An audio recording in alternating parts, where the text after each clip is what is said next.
The meeting hall on Nexus Prime was massive. Hundreds of alien beings sat in floating chairs, their different shapes and colors making the room look like a rainbow of strange creatures. At the front, a tall blue alien named Commander Veltar stood behind a glowing table.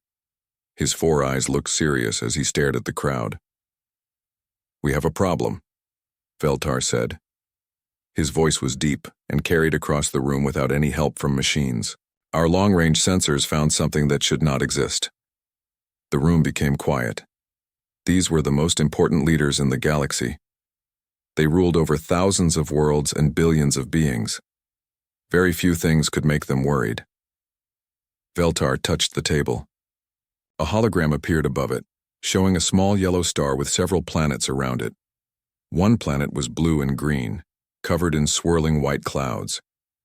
"This is the Sol system," Veltar continued. "The third planet calls itself Earth. The beings, they call themselves humans. A red alien with 6 arms raised one of them. Why should we care about one primitive world? Because they are not primitive," Veltar answered. "Watch this." The hologram changed. It showed human cities growing from small villages to massive places with tall buildings.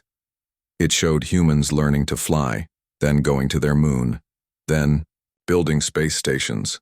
"This happened in only 200 of their years," Veltar said. "That is impossible. No species develops this fast.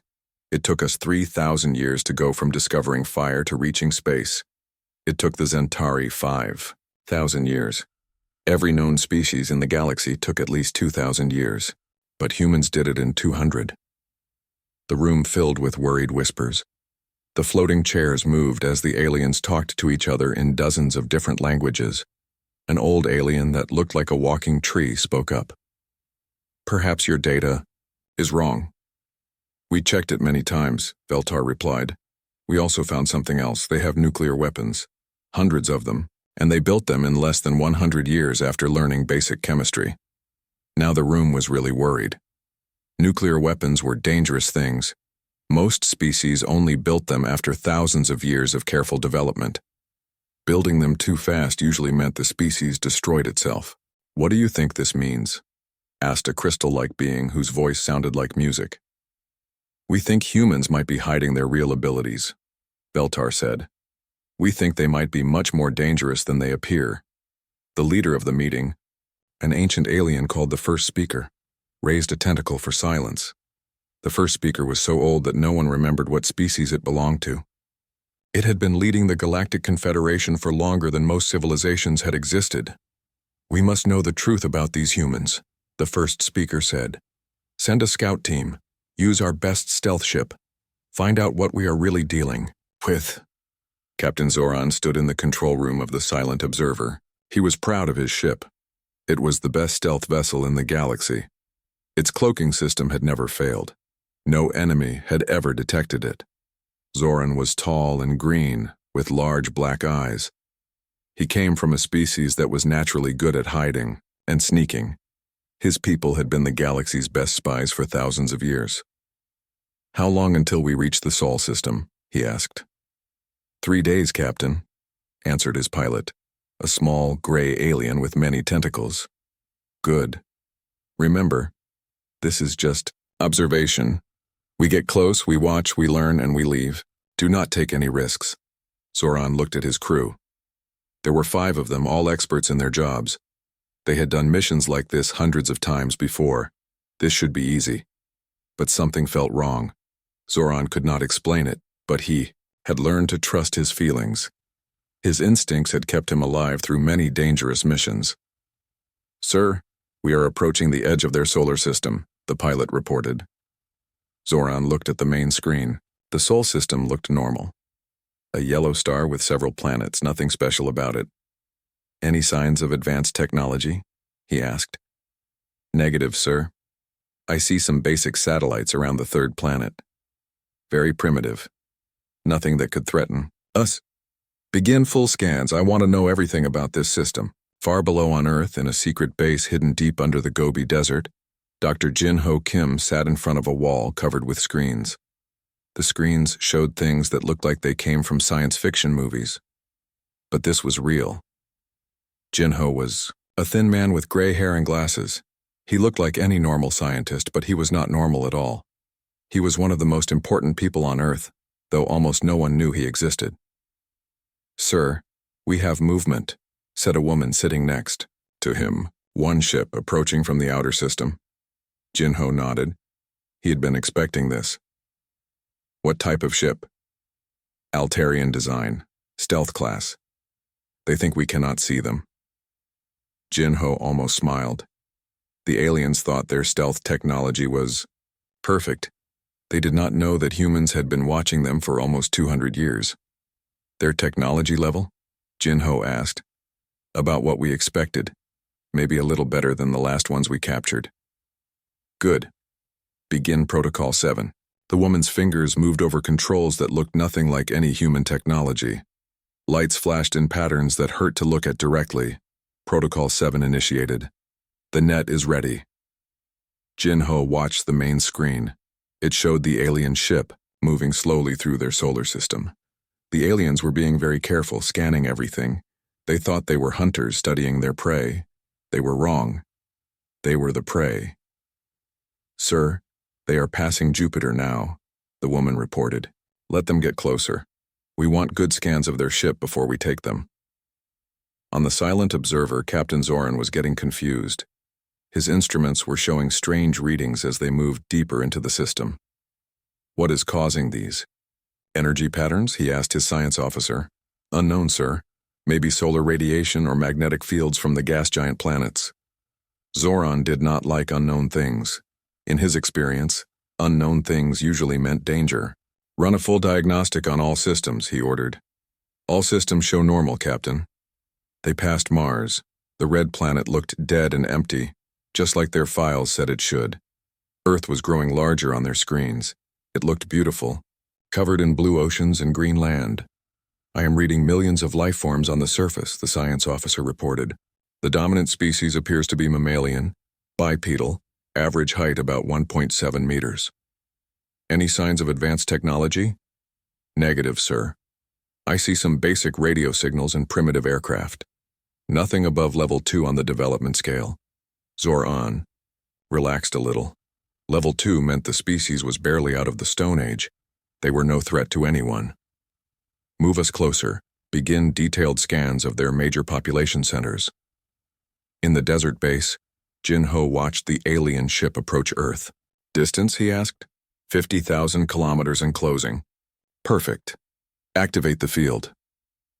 What happened next would have been impossible to see with normal eyes. Space itself seemed to bend around the alien ship. Reality twisted in ways that the alien instruments could not detect. On the silent observer, everything seemed normal. Captain Zoran and his crew had no idea that they were no longer in the same dimension as the rest of the universe. "Sir, I am losing contact with command," the communications officer reported. "What do you mean?" "Our quantum communicator is not working. I cannot reach the fleet." Zoran felt ice in his stomach. Quantum communicators never failed. They worked across any distance, through any interference. "Run a full diagnostic on the communicator." "Already did, sir. It shows normal operation. But there is no response from command." "Captain," the pilot called out, "something is wrong with our navigation. The stars are not where they should be." Zoran looked at the navigation display. His crew was right. The star patterns were all wrong, as if they had somehow moved to a completely different part of space. "That is impossible," he said. "Run the navigation diagnostic." "Sir, all systems show normal, but according to our star charts, we are nowhere." In the desert base, Jinho stood up and stretched. "Package 1 is secure," he announced to his team. "Where should we put them?" the woman asked. "Storage Bay 7, with the others." "Others?" asked a young man who was new to the team. Jinho looked at him. "Did you think this was the first time aliens came to look at us?" The young man's eyes went wide. "How many others?" "Enough," Jinho said. "Contact Director Park, tell him we have another ship for study. And tell Dr. Minseo that she has new test subjects for the neural mapping project." Jinho looked at the screen one more time. The alien ship was gone. pulled into a pocket dimension where time moved differently. The aliens inside would sleep, until humans decided to wake them up. "Sir," the woman said, "should we prepare for more ships?" "Oh yes," Jinho replied. "When this one does not report back, they will send more. They always do." He walked toward the door. "And we will be ready for them too." As Jinho left the control room, he thought about the secret that humanity had been keeping for 2 centuries. The galaxy thought Earth was a primitive world full of simple creatures who had just learned to split atoms. The galaxy was very, very wrong, but they would learn the truth soon enough. The emergency meeting on Nexus Prime was not like the calm gathering from before. This time the alien leaders were scared. Commander Veltar stood in front of them again, but now his blue skin looked pale. "Scout Team Alpha has been missing for 3 weeks, he announced. "They were supposed to report back after 2 weeks. We have heard nothing from them." A reptilian alien with sharp teeth slammed his claw on his floating chair.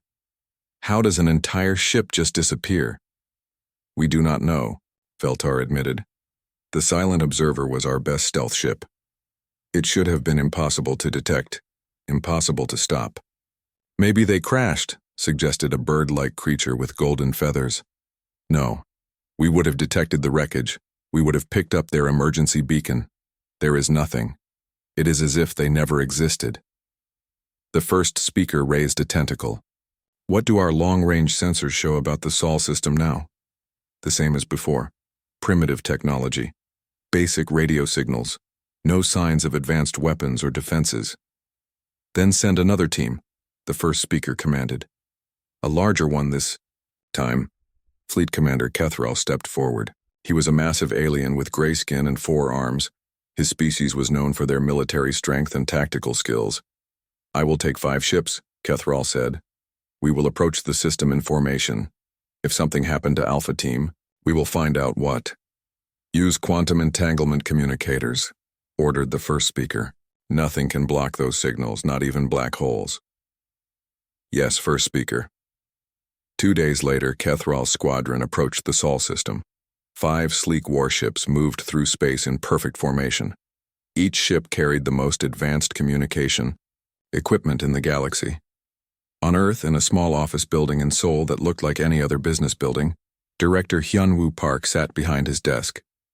He looked like a normal businessman in his neat suit and tie, but the screens on his desk showed things that would terrify the galaxy's greatest military leaders. 5 ships this time, reported So Young Lee, his chief analyst. She was a young woman with short black hair and smart eyes. "They are being more careful, staying in formation, maintaining constant communication with their home base." "Good," Hyunwoo said calmly. "What type of ships?" "Cathari battlecruisers, armed with plasma cannons and photon torpedoes, much more dangerous than the scout ship." "Are they within the net's range?" "Not yet. They stopped at the asteroid belt, probably running scans." Hyunwoo nodded. He had expected this. The aliens were learning to be more cautious, but it would not help them. "Any change in our deep space monitoring network?"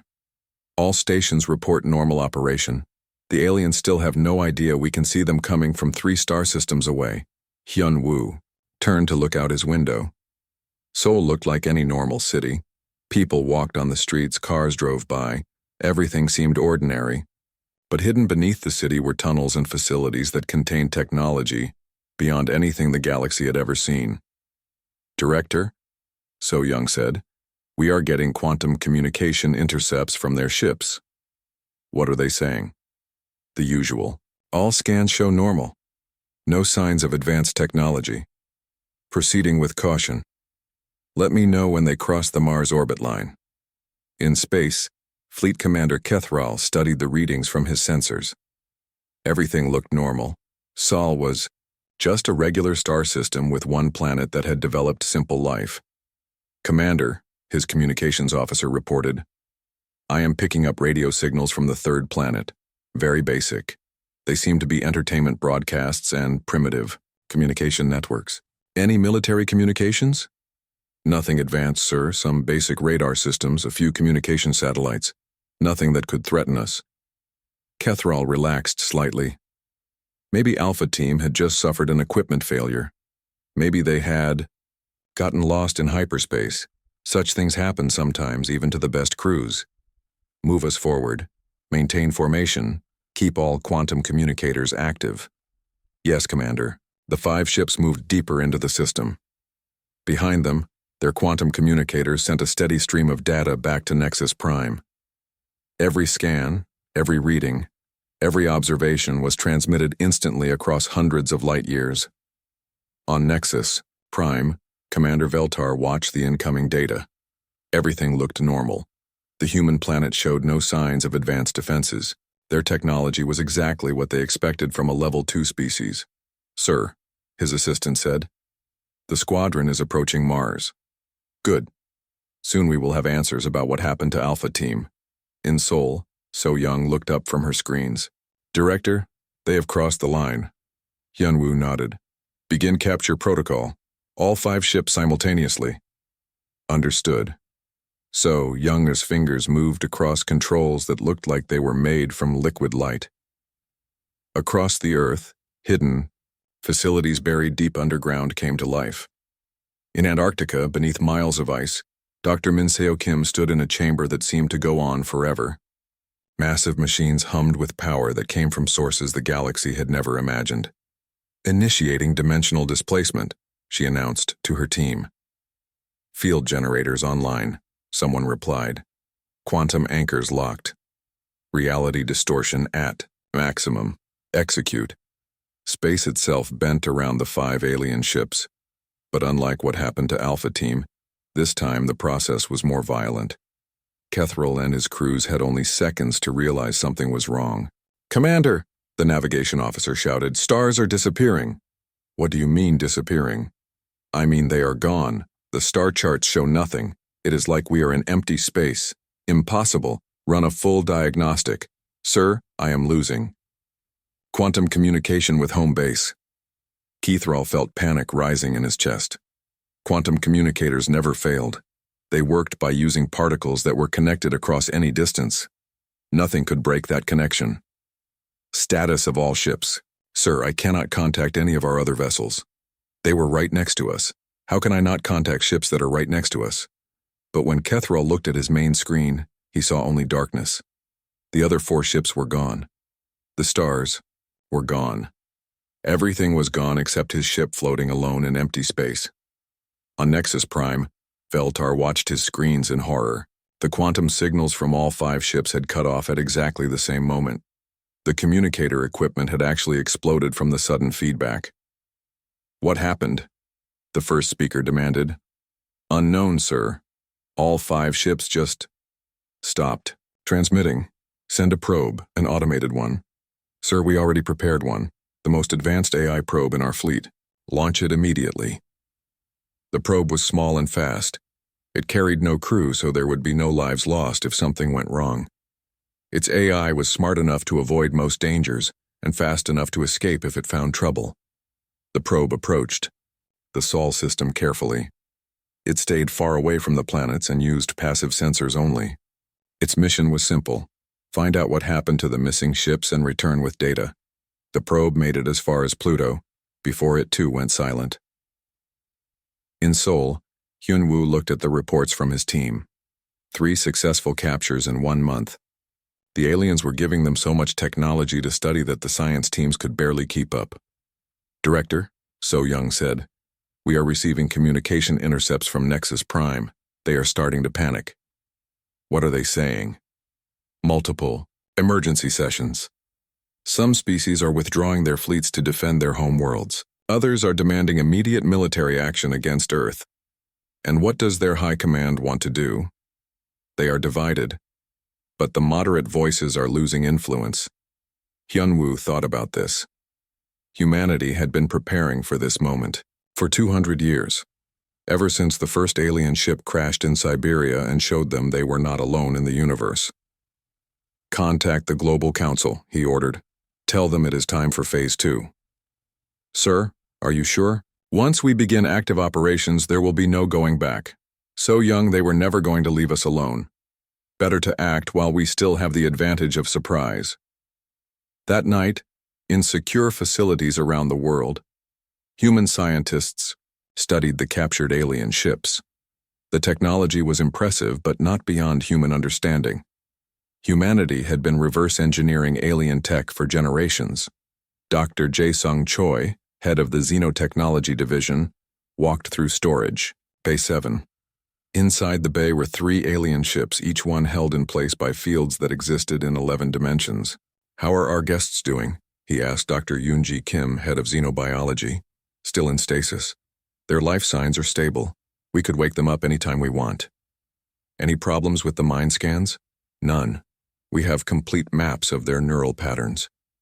We understand how they think, how they make decisions, even how their different species interact with each other." Jae-sung nodded. This was the real value of capturing the aliens alive. Technology could be reverse engineered from wreckage, but understanding how an alien civilization thought, how it made decisions, how it reacted to threats, that required living subjects. "What about the quantum communicators?" "Completely analyzed. We understand their technology better than they do.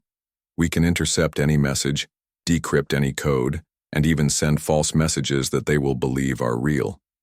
"Excellent. Soon we'll know everything about their civilization." "Sir," Yoonji said quietly, "do you think they will send more ships?" Jae-sung smiled. "Oh, they will definitely send more ships. And each one they send will teach us more about them." The emergency council meeting was the largest in galactic history. Representatives from every major species filled the Great Hall on Nexus Prime. Fear hung in the air like a poisonous gas. Commander Veltar looked tired. His blue skin had turned almost gray from stress. "We have lost 8 ships and 1 automated probe," he announced to the crowd. "Every vessel that enters the Sol system simply vanishes." A crystalline being whose voice sounded like breaking glass spoke up. "This is impossible. No primitive species could destroy our ships without leaving any trace." "Maybe they are not primitive," suggested a floating jellyfish-like creature. "Maybe we were wrong about their development level." "No," Veltar said firmly. "Our sensors do not lie. Earth shows level 2 technology only. Basic satellites, primitive computers, chemical rockets. Nothing that could threaten our advanced ships." "Then how do you explain the disappearances?" demanded a reptilian admiral. "We cannot." The first speaker raised a tentacle for silence. The ancient being looked older than usual, as if the stress was affecting even its immortal frame. "We will send one final mission," the first speaker announced. "Our most elite unit. If they fail, we will have no choice but to consider Earth a major threat."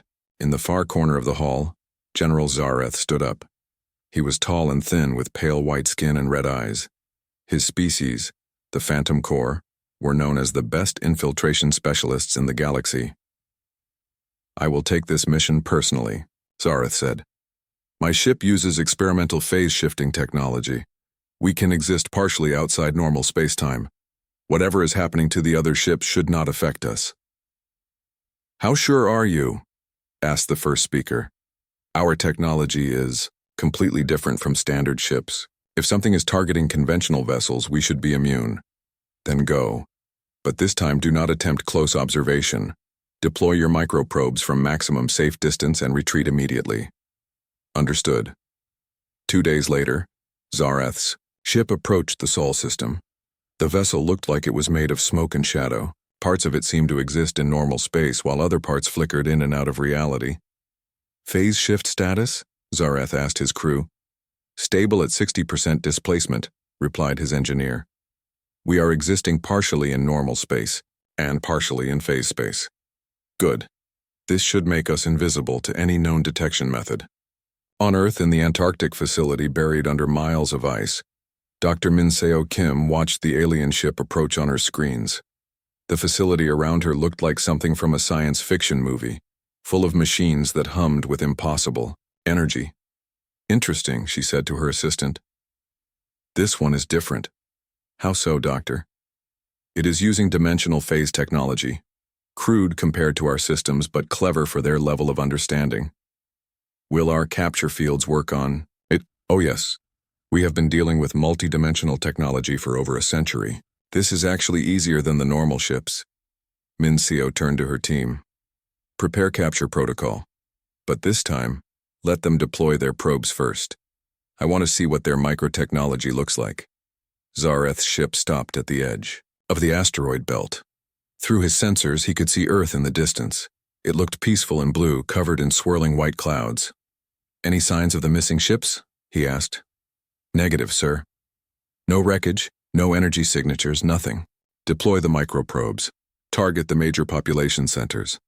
Tiny devices, each smaller than a grain of sand, shot out from the ship toward Earth. They were invisible to normal detection and designed to transmit data through quantum tunnels. Back to the ship. The probes reached Earth's atmosphere and spread out toward the biggest cities. New York, London, Tokyo, Seoul. Dozens of microscopic spy devices descended toward the planet's surface. They never made it. 30 seconds after entering the atmosphere, every single probe went silent.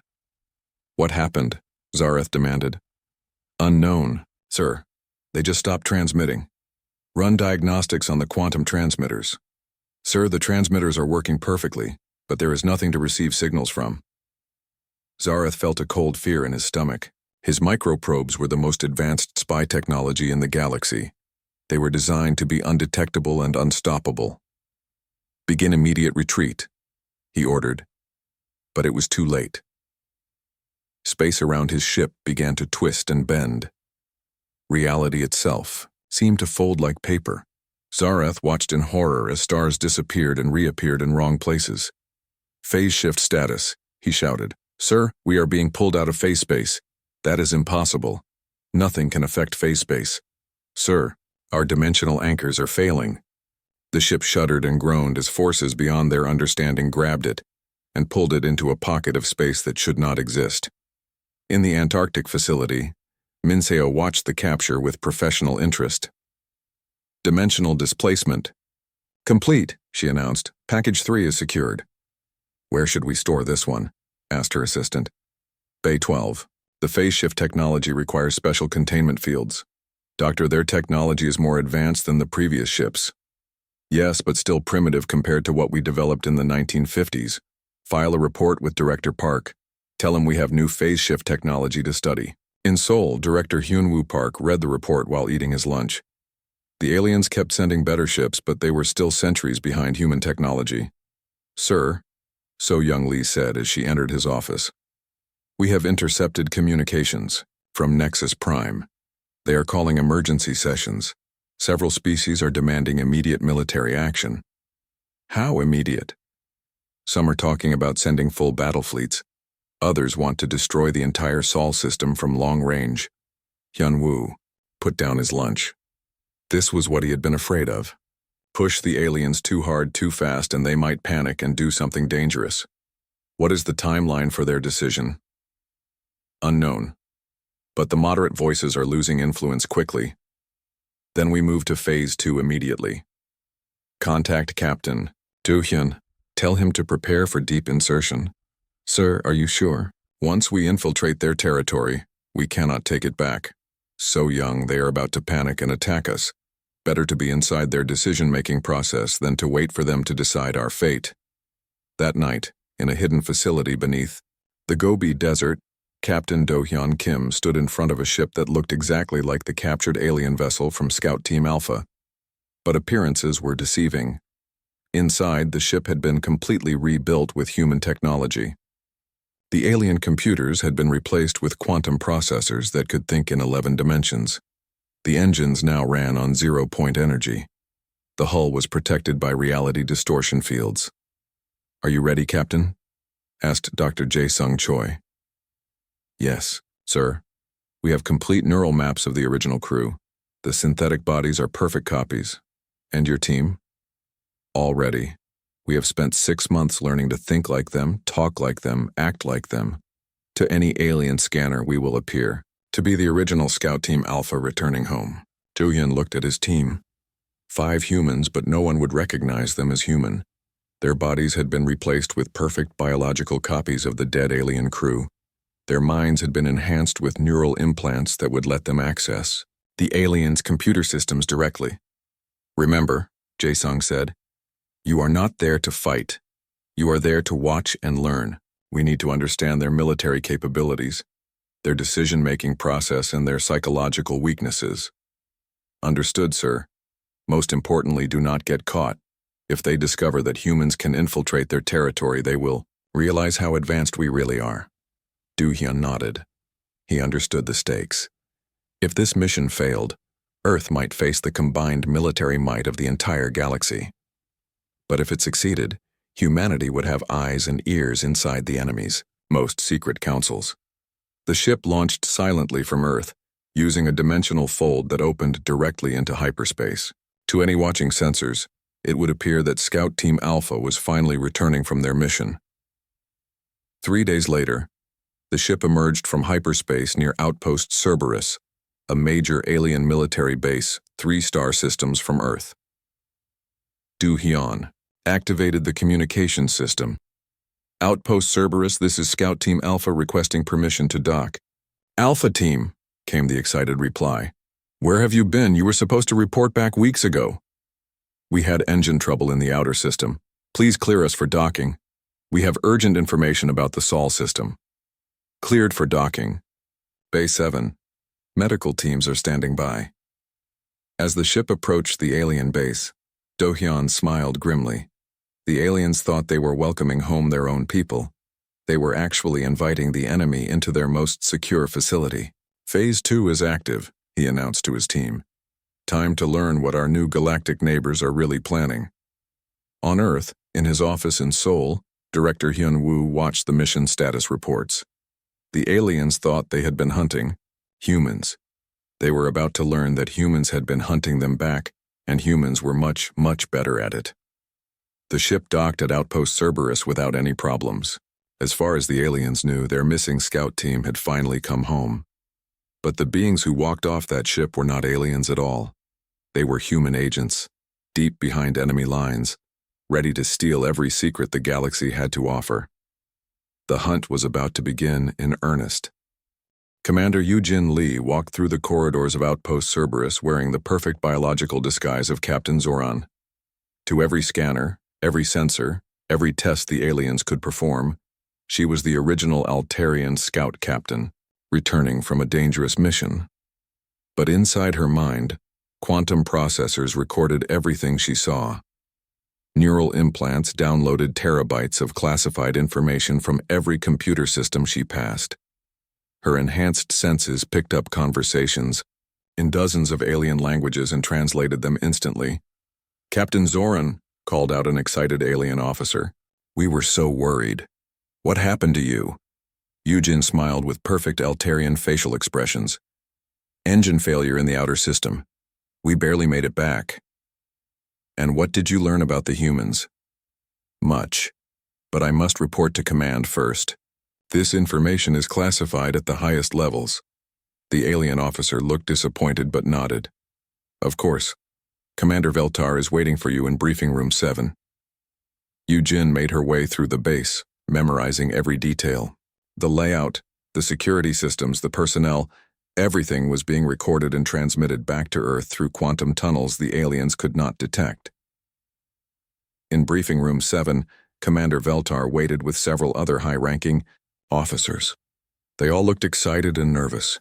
Yoo-jin could see the strain in their faces. The disappearing ships had frightened them badly. Captain Zoran, Veltar said as she entered. Please, sit. Tell us everything. Yoo-jin sat down and began her carefully prepared story. The Sol system is more dangerous than we thought, not because the humans are advanced, but because of natural phenomena we did not expect. What kind of phenomena? Dimensional instabilities. The system exists near a weak point in space-time. Our ships were not destroyed. They were pulled into parallel dimensions. The aliens looked confused, but our sensors detected no such instabilities. They are very subtle, only visible when you get close to the inner system. That is why our long-range scans showed nothing unusual. It was a perfect lie. The aliens wanted to believe that their missing ships had been lost to natural causes, not enemy action. Yoo-jin gave them exactly what they wanted to hear. What about the humans themselves? Asked another officer. Primitive, as expected. Level 2 technology. Simple nuclear weapons, basic computers, chemical rockets, they are no threat to us. Then we can safely ignore them? For now, but I recommend we stay away from their system until we better understand the dimensional effects. The aliens nodded and looked relieved. Their missing ships had been lost to natural causes. The humans were still primitive. There was no immediate threat. Yu-Jin felt sick inside. These beings trusted her completely. They had no idea they were talking to their greatest enemy. "We will need your full report in writing," Veltar said. "Of course, but first my crew needs medical attention. The dimensional effects cause some neural damage." "Understood. Report to Medical Bay 3. Dr. Kethalon will take care of you." Yu-Jin left the briefing room and made her way to the medical bay. As she walked, she activated hidden communication systems built into her synthetic body. "Phoenix Base, this is Deep Strike," she whispered, in a frequency only human equipment could hear. "Deep Strike, this is Phoenix Base. Status report. Infiltration. Successful. Full access to base computer systems, beginning data extraction." "Understood. What is their current threat assessment?" "They believe their ships were lost to natural phenomena. No suspicion of human involvement." "Excellent. Continue the mission." In the medical bay, Yu-Jin submitted 2 alien medical scans that showed exactly what they expected to see. Her synthetic body was a perfect copy of the original alien, complete with the right kind of brain patterns and organ functions. But hidden in her cellular structure were quantum computers more powerful than anything the galaxy had ever built. As the alien medical equipment scanned her, she scanned their equipment right back. By the time the medical check was finished, Yu-Jin had downloaded the complete medical records of every species in the Galactic Confederation. She knew their biology, their weaknesses, even their genetic structures. On Earth, in a secret facility beneath Seoul, Director Hyunwoo Park watched the data streaming in from the infiltration mission. His screen showed alien military bases, fleet positions, and classified communications from across the galaxy. "This is incredible," said So-Young Lee, as she studied the information.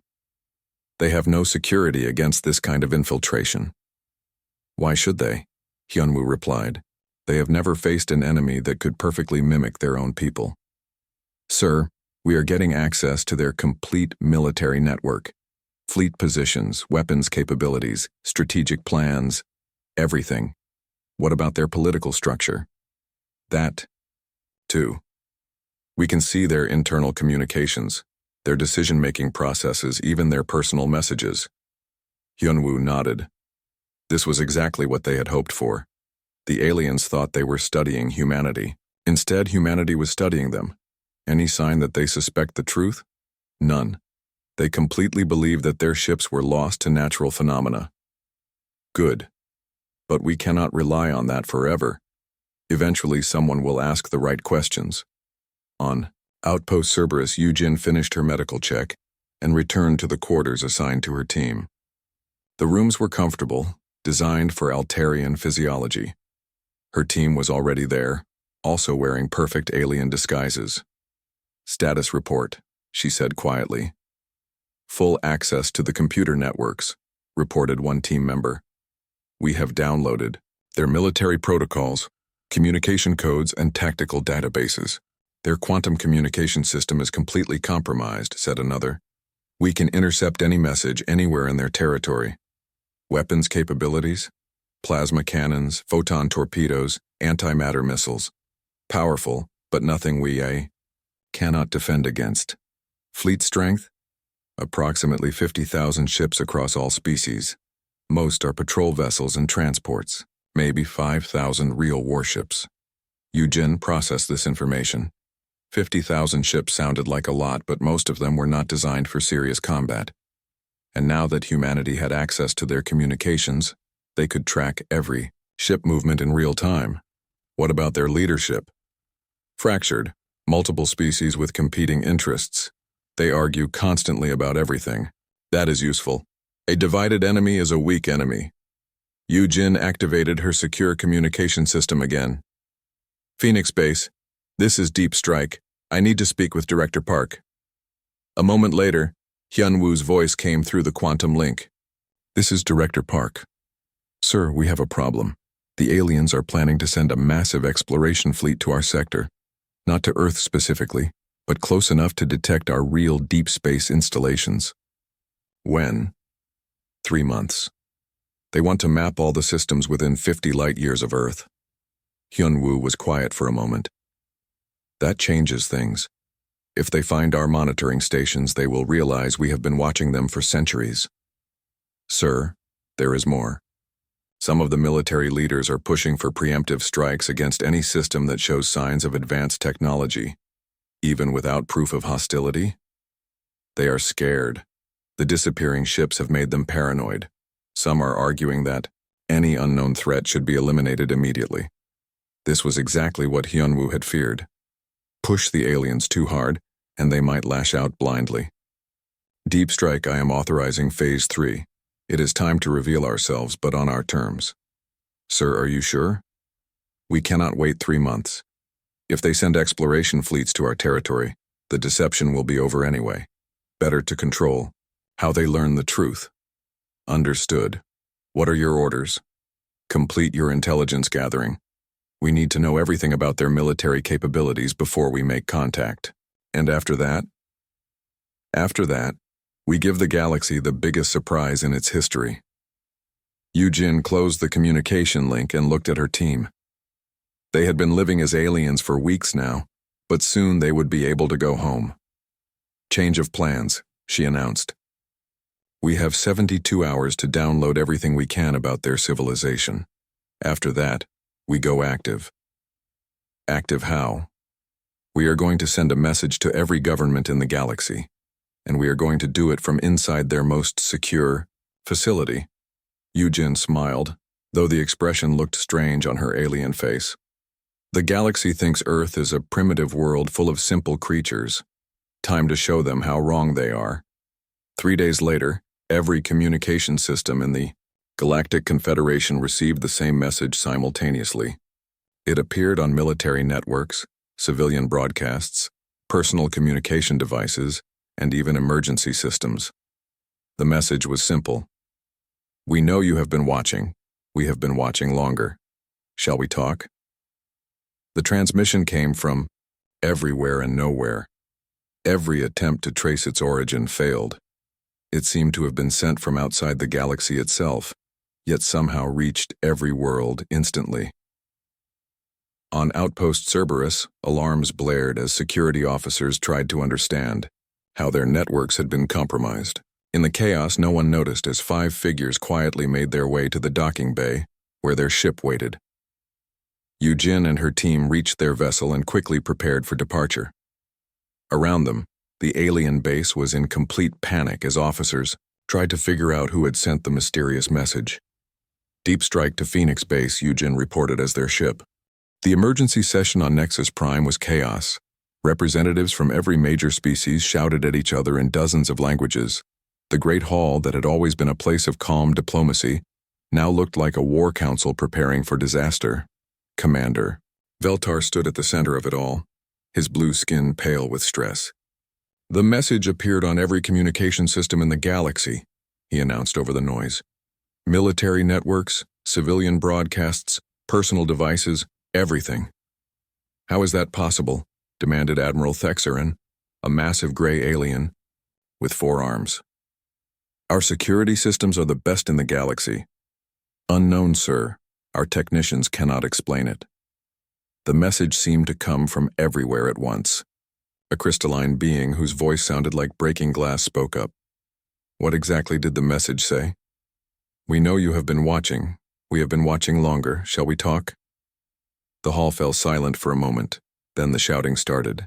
Again, louder than before. It has to be the humans. Impossible. They are primitive. Then who else could it be?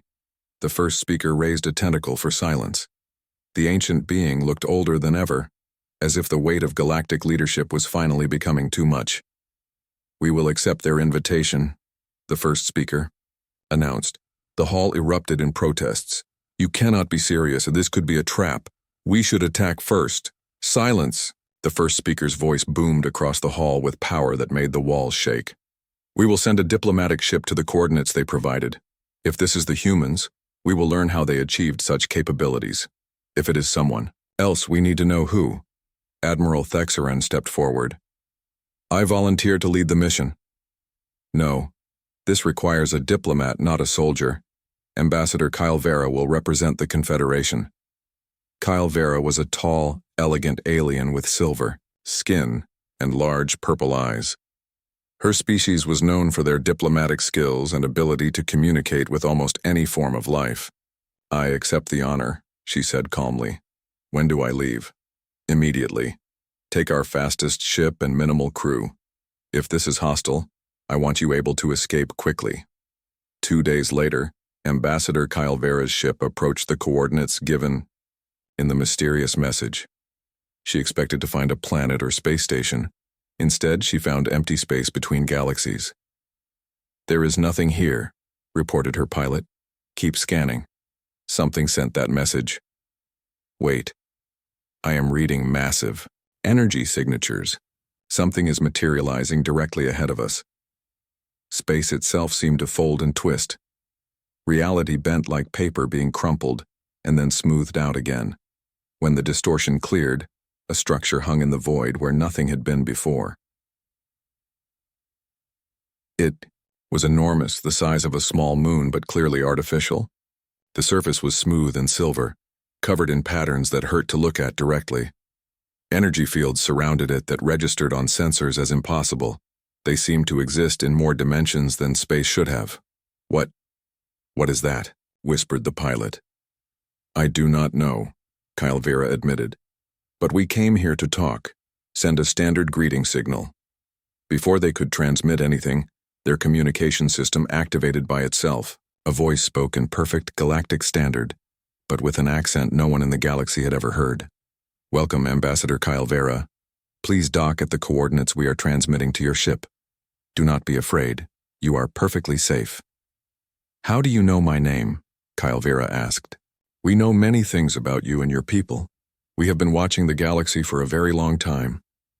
The coordinates led them to what looked like a normal docking bay, but as their ship approached, the bay itself seemed to adjust its size and shape to perfectly accommodate their vessel. As Kyle Vera walked off her ship, she found herself in a corridor that looked like it was made from liquid light. The walls shifted and flowed like water but remained solid under her feet. A figure approached her down the corridor. It looked human, bipedal, mammalian, about 1.7 meters tall. It wore simple clothing and walked with confidence. Ambassador, Kyle Vera, the figure said with a slight bow. I am Director Hyunwoo Park representing Earth. Thank you for accepting our invitation. Kyle Vera stared at him. You are human, but that is impossible. Your species is primitive. Please follow me, we have much to discuss. Hyunwoo led her through corridors that defied physics. They walked through walls that became transparent as they approached. They rode elevators that moved in directions that did not exist. They passed windows that showed views of distant galaxies, as if they were just outside. How is any of this possible? Kyle Vera asked. Your species developed technology to manipulate matter and energy, Hyunwoo explained calmly. We focused on manipulating the boundaries of reality itself. They entered a conference room that looked normal, except for the fact that it was clearly larger inside than the structure could contain. A table sat in the center with chairs designed for 12 different alien physiologies. Please sit, Hyunwoo said, taking a chair across from her. Kyle Vera sat down carefully. Everything about this place violated her understanding of what was possible. Who are you really? She asked. We are exactly who we appear to be. Humans from Earth, but we are not the primitive species your scouts observed. But our sensors detected exactly what we wanted them to detect. We have been hiding our real capabilities for over 200 years. Hyunwoo touched the table. A holographic display appeared above it, showing the galaxy as Kyle Vera knew it. But this map included things that should not exist. Hidden trade, routes, secret military bases, classified communication networks. We have been watching you, Hyunwoo continued. All of you. We know your politics, your military capabilities, your trade agreements. We know which species are allies and which are enemies. We know your fears and your ambitions. That is impossible. No one can monitor the entire galaxy without being detected. No one using conventional technology. Hyunwoo smiled.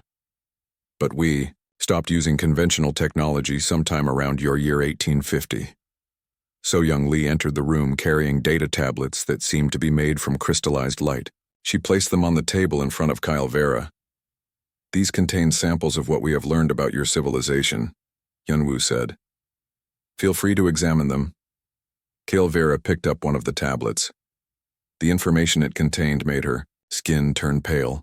Complete records of classified Confederation military meetings, personal communications between government leaders, strategic plans that should have been known only to the highest levels of command. How did you get this information? We have been your guest for quite some time, So Young said with a smile. Your people are very welcoming to returning scouts. Kyle Vera's eyes went wide. You infiltrated our facilities? You posed as our own people? Your missing scout teams are alive and well, Hyunwoo assured her. They have been sleeping peacefully while we studied their biology and psychology. We learned to mimic them perfectly. You could have been living among us for how long? Long enough. Kyle Vera felt sick. If humans could perfectly imitate other species, they could be anywhere. In any government, any military, any organization in the galaxy. What do you want from us? She asked. Hyunwoo's expression became serious. We want to help you survive. Survive what? The real threats. The ones your civilization has not yet discovered. The holographic display changed. Now it showed things that terrified Kyle Vera more than human infiltration. Vast machine intelligences moving through dark space. Entities that fed on stellar energy. Something called the Silent Fleet, approaching from outside the galaxy. These are the dangers you should be worried about, So Young explained. Not primitive planets like Earth. We have detected none of these threats. Because they operate outside normal spacetime, your sensors cannot see them any more than they could see our real technology. Hyunwoo leaned forward. Ambassador, your civilization is facing extinction within a century. Not from us, but from things that make our technology look primitive. And you want to help us? Why? Because we have been alone out here for a long time. We would prefer to have neighbors rather than empty space. Kyle Vera studied the data tablets again. The information was overwhelming. Evidence of threats beyond imagination. Proof that humanity possessed technology that made the entire Galactic Confederation look like children playing with toys. What would this help look like? Partnership. We share our technology and knowledge. You help us defend this galaxy from external threats. And if we refuse, then you face those threats alone. We will protect Earth and let the rest of the galaxy handle its own problems. Kyle Vera was quiet for a long time. Finally, she asked, May I contact my government? Of course. But you should know that we are monitoring all galactic communications. We will hear whatever you tell them. You monitor everything? Everything. We have been doing so for 2 centuries. Kyle Vera activated her communication device. Nexus Prime. This is Ambassador Kilvera. I need to speak with the first speaker immediately. Ambassador, came the reply. Are you safe? What have you learned? I have learned that we are not the galactic superpower we thought we were. Connect me to the first speaker, Priority 1. A few moments later, the ancient voice of the first speaker came through the communicator. Ambassador, report. First, speaker, everything we believed about humanity is wrong. They are not primitive. They are the most advanced civilization. 1 year after the first contact with the Galactic Confederation, the galaxy looked very different. Joint Human Confederation fleets patrolled the outer rim, watching for signs of the threats that Director Hyunwoo had warned about. Admiral Thex Aran, who had once been the galaxy's most feared military commander, now found himself learning tactics from Captain Do-hyun Kim aboard the human vessel Infinite Horizon. The ship existed in 11 dimensions and could travel between galaxies in minutes. I still do not understand how your engines work, Thex Aran admitted as they watched space fold around them during a jump. They do not move through space, Do-hyun explained patiently. They convince space to move around us. The difference is important. Your species thinks about physics in ways that hurt my brain. Do-hyun smiled. We had good teachers. The first, alien ship that crashed on Earth came from a species much more advanced than the Confederation. We learned their basics and then improved on them for 2 centuries. Thexeran thought about this. The galaxy's most powerful civilization had been learning from technologies they could not even imagine. No wonder humans seemed so far ahead. "Captain," the ship's AI announced, "we are detecting energy signatures consistent with Silent Fleet, advanced scouts." Both officers became serious immediately. The Silent Fleet was the worst of the threats approaching the galaxy. Machine intelligences from another reality that turned entire star systems into raw materials for their war factories. "Position?" Duhyun asked.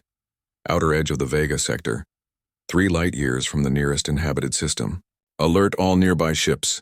Begin standard containment protocol." Within minutes, a dozen ships materialized around the detected energy signatures. Half were human vessels that looked like they were made from folded light. Half were Confederation ships upgraded with human technology that let them fight enemies existing outside normal spacetime. What they found was terrifying. A ship the size of a small moon hung in space, its surface covered with machines that constantly rebuilt themselves. It was surrounded by smaller vessels that looked like metal spiders, spinning webs of dark energy. "By the Ancient Ones," Thexeran whispered. "How do we fight something like that?" "Very carefully," Dohyun replied. "And with weapons they cannot understand." The human ships began their attack using technology that violated every known law of physics, reality cannons that fired bullets made from crystallized time, dimension bombs that exploded in 11 directions at once, probability missiles that hit their targets by making their success mathematically certain. The Silent Fleet scouts fought back with weapons that deleted matter from existence and turned energy into anti-life. But they had never faced an enemy that could attack the foundations of reality itself. The battle lasted 17 minutes.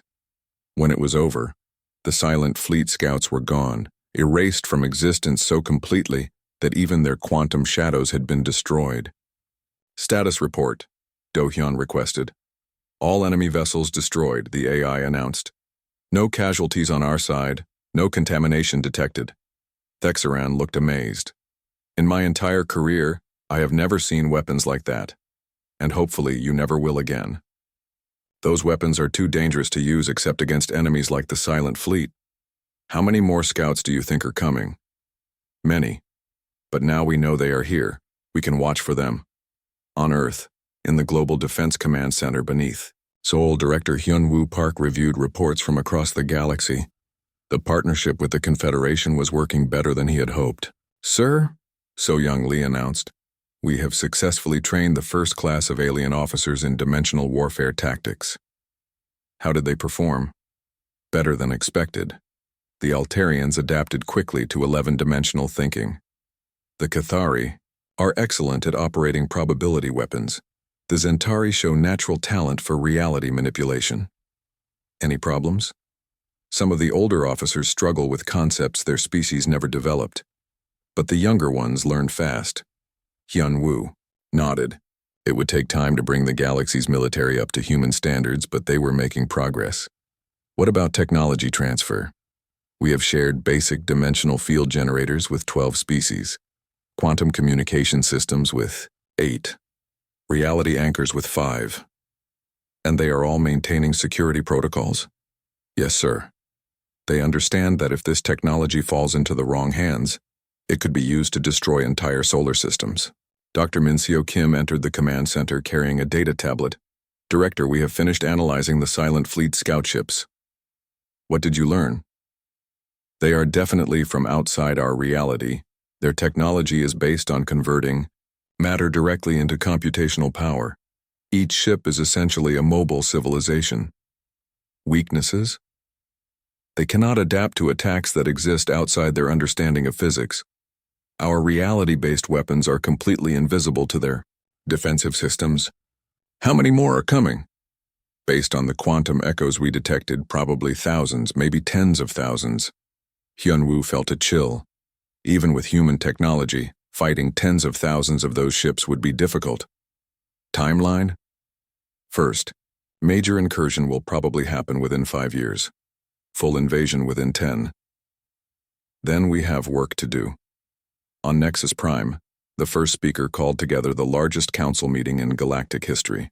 Representatives from every known species filled the Great Hall, including several species that had never participated in Confederation politics before. 1 year ago, the first speaker announced, "We thought humans were a primitive species barely capable of spaceflight. We have learned how wrong we were." The hall was quiet. Everyone had seen the reports. Everyone knew how completely they had misunderstood Earth. "Today, I want to show you what we have accomplished working together." The holographic display activated, showing the galaxy as it was now. Patrol routes covered every major star system. Early warning networks monitored empty space between galaxies. Defense stations protected critical worlds. "We have created the most powerful defensive network in galactic history," the first speaker continued. "But this is only the beginning." Commander Eugene Lee, no longer disguised as an alien, stood to address the council. "Honored representatives, the threats approaching our galaxy are beyond anything you have faced before. The Silent Fleet alone could destroy every civilization here within a decade. But working together, we can stop them. Human technology combined with Confederation resources and determination can protect this galaxy." A Zentari representative raised a crystalline appendage.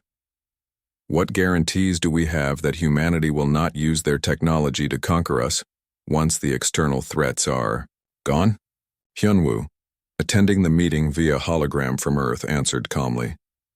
"The same guarantee you have always had. If we wanted to conquer you, we would have done it 2 centuries ago when we first developed dimensional warfare.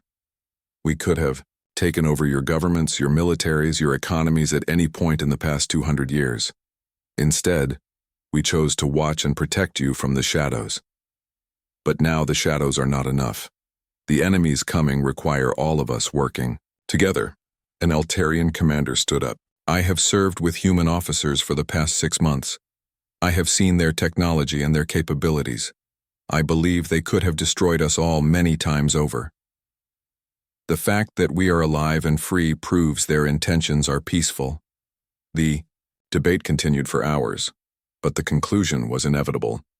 The galaxy needed human technology to survive the coming threats, and humans needed galactic resources to build defenses on the scale required. Captain Do-hyun returned to Earth after his patrol mission to find the planet busier than ever. Orbital shipyards that had been hidden for decades were now openly building vessels for the Galactic Defense Fleet. He met with his old friend, Jae-sung Choi, at a cafe in Seoul that overlooked the Han River. The river looked the same as it had for centuries, but the sky above was filled with ships that would have been impossible just a few years ago. "Do you think we made the right choice?" Jae-sung asked, "revealing ourselves to the galaxy?"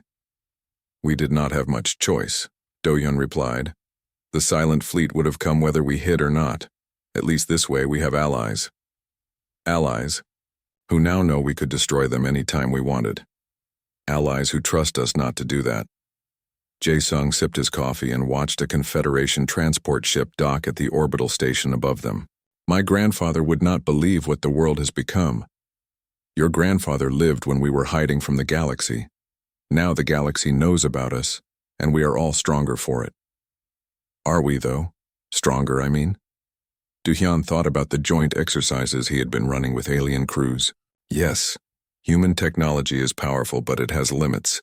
Confederation resources and diversity fill gaps we did not even know we had.